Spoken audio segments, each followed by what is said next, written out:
Hello, I am Ankit Maurya. Welcome to my channel competition Adda. अब हम बात करते हैं इन सब्जेक्ट और प्रेडिकेट, जो कि ये वाक्य के पार्ट्स हैं। इन पार्ट्स के भी हम अलग अलग पार्ट्स करेंगे।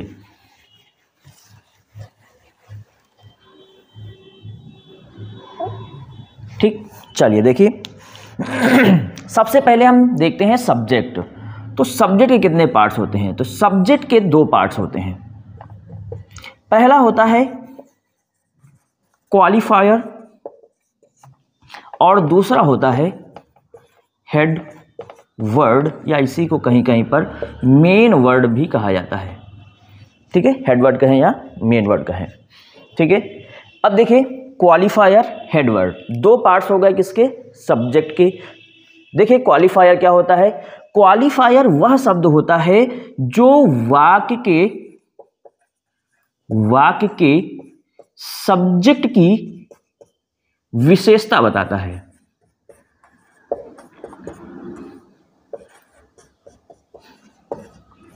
ठीक है, तो क्वालिफायर क्या है? क्वालिफायर वह शब्द या शब्द समूह, यानी एक वर्ड भी हो सकता है क्वालिफायर, और ग्रुप ऑफ वर्ड्स भी क्वालिफायर का काम कर सकते हैं। तो वह शब्द या शब्द समूह जो वाक्य की विशेषता बताए, वह क्या कहलाता है? क्वालिफायर कहलाता है। क्वालिफाई करता है, किसी के बारे में बताता है। तो क्वालिफाई करने वाला जो शब्द होता है, वो शब्द होता है या शब्द समूह होता है, वो क्वालिफायर कहलाता है। और मेन वर्ड या हेड वर्ड क्या होता है? वह शब्द समूह। अब इसके नाम में ही रखा हुआ है मेन या हेड वर्ड। इस सब्जेक्ट के भाग का यह सबसे मेन या हेड वर्ड होता है, यानी बिना इसके बाकी सारी चीजें क्या हैं? अधूरी हैं। यानी कोई भी सब्जेक्ट है तो उसमें हेडवर्ड का होना अनिवार्य है। अब ये क्वालिफायर है, ये भी तो किसी के बारे में बताएगा। तो ये किसके बारे में बताएगा? ये हेडवर्ड के बारे में बताएगा। ठीक है, इसीलिए हेडवर्ड रखा गया है। तो हेडवर्ड के बारे में बताने के लिए ही क्वालिफायर का प्रयोग करते हैं। अब ये हेडवर्ड क्या होता है? हेडवर्ड वाक्य के सब्जेक्ट का वह भाग होता है जिसके बारे में सब्जेक्ट के अन्य भाग बताते हैं। यानी सब्जेक्ट के जितने भी भाग होंगे, अभी और भाग होंगे, इसमें और डिवाइडेशन करेंगे तो और पार्ट्स जब निकलेंगे तो वो सारे पार्ट्स जिस शब्द के बारे में बता रहे होंगे, यानी सब्जेक्ट के जितने भी पार्ट्स हैं हेडवर्ड को छोड़ करके, वो जिस शब्द के बारे में बताएंगे वह शब्द कौन सा होगा? वही आपका हेडवर्ड होगा। ठीक है, अब देखिए जैसे यहाँ पे क्वालिफायर, अरे एक एग्जाम्पल ले लेते हैं। जैसे हम कहें his brother is playing hockey। ठीक, his brother is playing hockey। तो यहां पर देखिए his brother, अभी इतना तो आइडिया हो गया कि ये सब्जेक्ट है। ठीक है, ये जो वर्ब है यहां से स्टार्ट होगा, ये प्रेडिकेट हो गया। ठीक है, तो ये सब्जेक्ट है, ये आपका प्रेडिकेट है। अब इस सब्जेक्ट में देखिए हमने सब्जेक्ट के दो भाग किए, एक क्वालिफायर और दूसरा हेडवर्ड। तो यहाँ पर भी दो ही शब्द दिए गए हैं फिलहाल। तो अब जैसे यहाँ पे कहा गया हिज और दूसरा शब्द कहा गया है ब्रदर। ठीक है, तो हमने बताया कि हेडवर्ड कौन होगा? जिसके बारे में अन्य बातें बताई जा रही हूँ। जैसे यहाँ पर हिज मतलब उसका, और ब्रदर का मतलब भाई। तो उसका भाई, तो उसका जो शब्द है वो किसके बारे में बता रहा है? भाई के बारे में।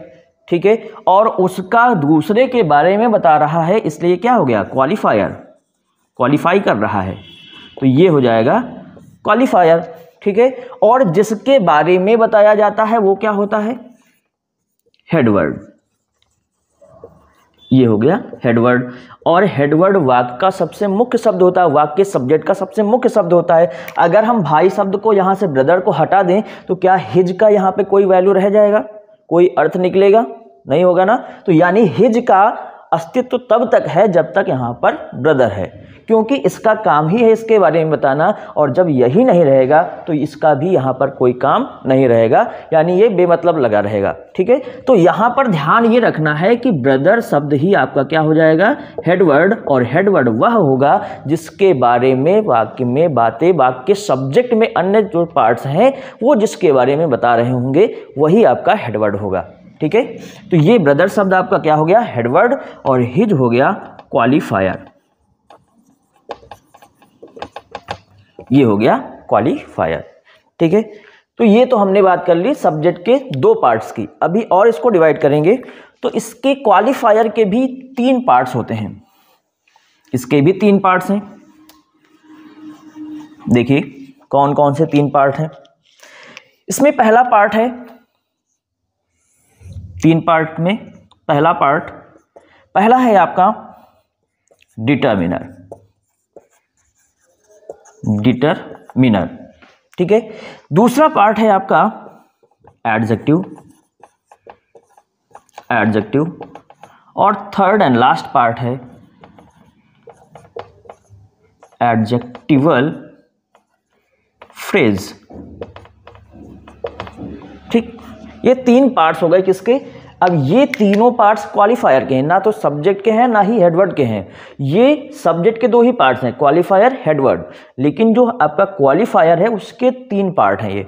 तो कौन कौन से हैं, पहला पार्ट है आपका डिटर्मिनर, दूसरा है एडजेक्टिव, तीसरा है आपका एडजेक्टिवल फ्रेज। ठीक है, देखिए एडजेक्टिव क्या है। एडजेक्टिव जो शब्द होता है, सॉरी डिटर्मिनर शब्द बना है डिटरमाइन से, डिटरमाइन से। डिटरमाइन का मतलब होता है किसी चीज को निश्चित कर देना, निश्चित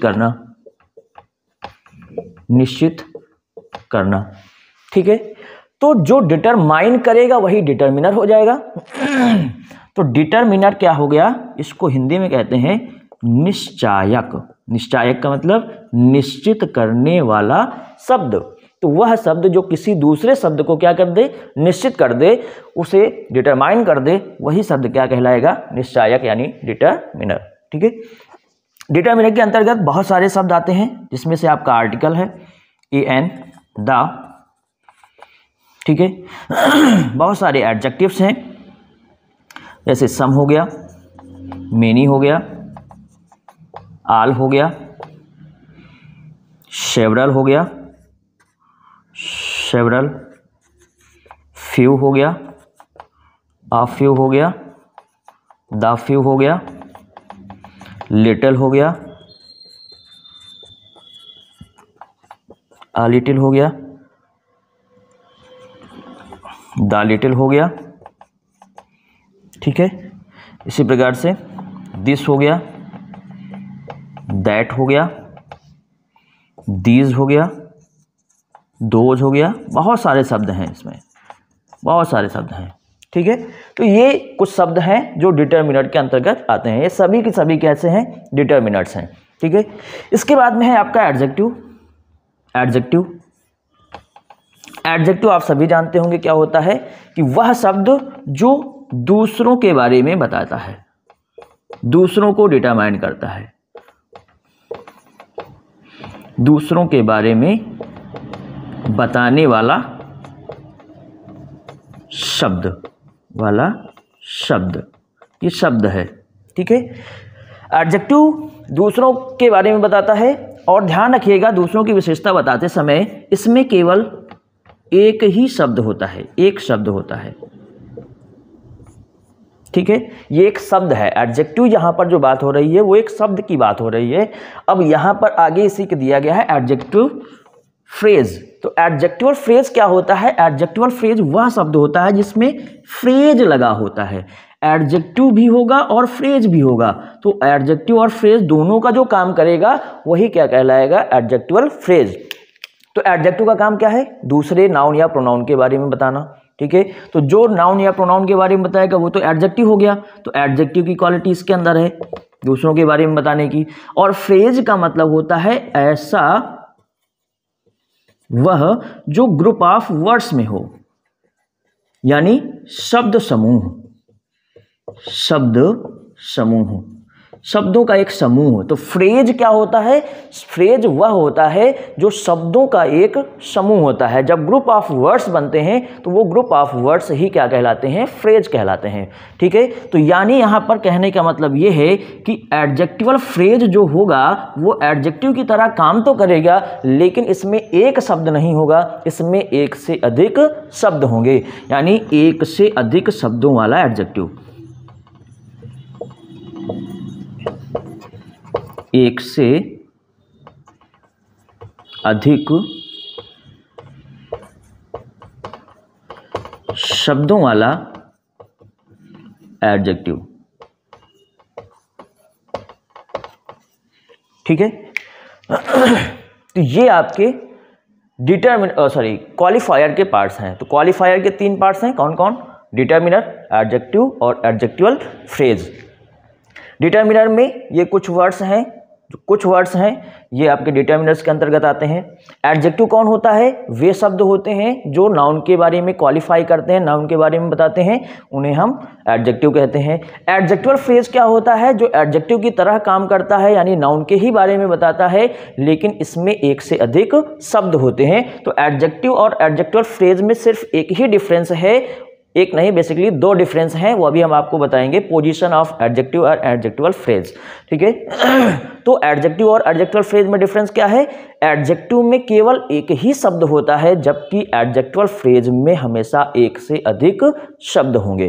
ठीक है, अभी थोड़ा सा हम देखते हैं एक एग्जाम्पल, जिसमें हम सभी को लेकर के चलेंगे, जितने भी आपके पार्ट्स हैं। इसी पे लिख देते हैं क्योंकि इसकी जरूरत पड़ेगी अभी। जैसे हम कहें a blind man standing, I N G उसी के साथ है, standing there is a bigger. ठीक, a blind man standing there is a bigger. ठीक है, कह रहा है कि अ ब्लाइंड मैन, एक अंधा आदमी, स्टैंडिंग देयर, वहां खड़ा है, वो क्या है? इज अ बिगर, वो एक भिखारी है। अब यहां पर देखिए, हमने आपको बताया था कि हेडवर्ड कौन है। पहले तो आप देख लीजिए, ये क्या है? आ क्या है? आ किस में आता है? डिटर्मिनर में आता है, तो ये क्या हो जाएगा? डिटर्मिनर। ठीक है, ब्लाइंड, ब्लाइंड मीन्स होता है अंधा, और अंधा किसी दूसरे नाउन के बारे में ही बताएगा कि कौन अंधा है। तो अंधा कौन? अंधा कौन? मैन है ना, तो नाउन के बारे में बता रहा है। मैन क्या है? नाउन है, तो ये क्या हो गया? एडजेक्टिव, इसमें एक ही शब्द है। ठीक है, इसके बाद में मैन हो गया नाउन, और हमने अभी आपको बताया था कि जो सब्जेक्ट होता है वो नाउन या प्रोनाउन होता है। ठीक है, और ये बेसिकली आपको बताया गया है हेडवर्ड के बारे में, नाउन या प्रोनाउन। मेन सब्जेक्ट आपका यही हेडवर्ड होता है। इसके बाद कह रहा है कि स्टैंडिंग देयर, स्टैंडिंग देयर, वहां खड़ा हुआ, वहां खड़ा हुआ आदमी, वहां खड़ा हुआ अंधा आदमी क्या है? एक भिखारी है। ठीक है, तो खड़ा, वहां खड़ा हुआ, कौन खड़ा हुआ? आदमी, नाउन, नाउन के बारे में बता रहा है। तो ये क्या है? एडजेक्टिव, नाउन के बारे में बता रहा है, तो एडजेक्टिव हो गया। और ये इसमें एक से अधिक शब्द है, स्टैंडिंग देयर। ठीक है, एक से अधिक शब्द हो गए, तो ये फ्रेज बन गया, ग्रुप ऑफ वर्ड्स हो गया, और ग्रुप ऑफ वर्ड का मतलब फ्रेज। ठीक, तो ये एडजेक्टिवल फ्रेज हो गया। हमने आपको बताया था कि हेडवर्ड वह शब्द होता है जिसके बारे में अन्य सभी पार्ट सब्जेक्ट के बताते हैं। जैसे यहाँ पे देखिए, डिटर्मिनर, एक कौन है? मैन, आदमी। ब्लाइंड, अंधा कौन है? आदमी। ठीक, स्टैंडिंग देयर, वहां कौन खड़ा है? आदमी। तो यहाँ पर डिटर्मिनर, एडजेक्टिव और एडजेक्टिवल फ्रेज, ये सभी के सभी किसके बारे में बता रहे हैं? मैन के बारे में बता रहे हैं। और मैन के बारे में यानी जितने भी पार्ट्स हैं सब बता रहे हैं। तो यही मैन क्या हो जाएगा? जिसके बारे में सारे पार्ट्स बताएंगे, वही शब्द आपका क्या कहलाएगा? हेड वर्ड कहलाएगा। तो ये मैन शब्द जो यहाँ पर यूज किया गया है, यही आपका क्या है? हेड वर्ड है। ठीक है, सीक्वेंस याद रखिएगा, इसी सीक्वेंस में सभी शब्द, जब सभी शब्द एक साथ आते हैं तो इसी सीक्वेंस में रहते हैं। तो यानी इनका सीक्वेंस होता है, सबसे पहले डिटर्मिनर आता है, इसके बाद में एडजेक्टिव आता है, फिर उसके बाद में हेडवर्ड आता है और सबसे लास्ट में आता है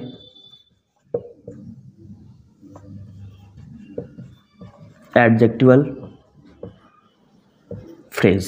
ठीक है, तो ये सब्जेक्ट के जितने भी सभी पार्ट्स हैं उन सभी पार्ट्स का एक सीक्वेंस है, क्रम है, इसी क्रम में इनका प्रयोग वाक्य में किया जाता है सब्जेक्ट के स्थान पर।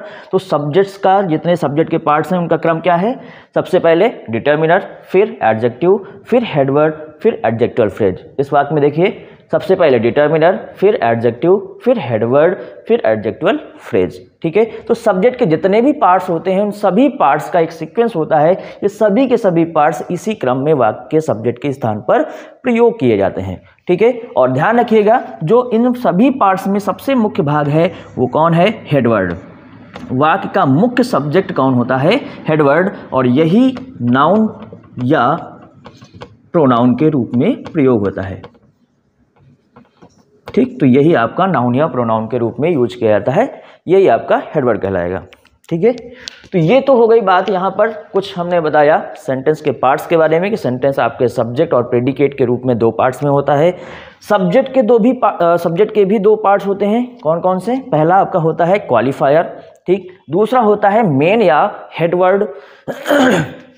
इसके बाद में क्वालिफायर जो होता है, क्वालिफायर के भी तीन पार्ट्स होते हैं, एक होता है डिटर्मिनर, दूसरा होता है एडजेक्टिव और तीसरा होता है एडजेक्टिवल फ्रेज। ठीक है, इन सभी जो जितने भी आपके क्वालिफायर के जितने पार्ट्स हैं, यानी 1 2 3 पार्ट्स ये हो गए, और चौथा पार्ट हेडवर्ड, इन सभी को मिला करके जब पूरा वाक्य का सीक्वेंस, सब्जेक्ट का सीक्वेंस बनता है वो इस क्रम में होता है। सबसे पहले हम वाक्य में सब्जेक्ट का प्रयोग करते हैं, फिर एडजेक्टिव का प्रयोग करते हैं, फिर हेडवर्ड का यूज करते हैं और सबसे लास्ट में यूज किया जाता है एडजेक्टिवल फ्रेज का। तो ध्यान रखिएगा, एडजेक्टिव हमेशा नाउन से पहले आता है, लेकिन एडजेक्टिवल फ्रेज हमेशा नाउन के बाद में आता है। इस बात को ध्यान रखेंगे, ये पोजीशन ऑफ एडजेक्टिव में आपको पढ़ने को मिलेगा।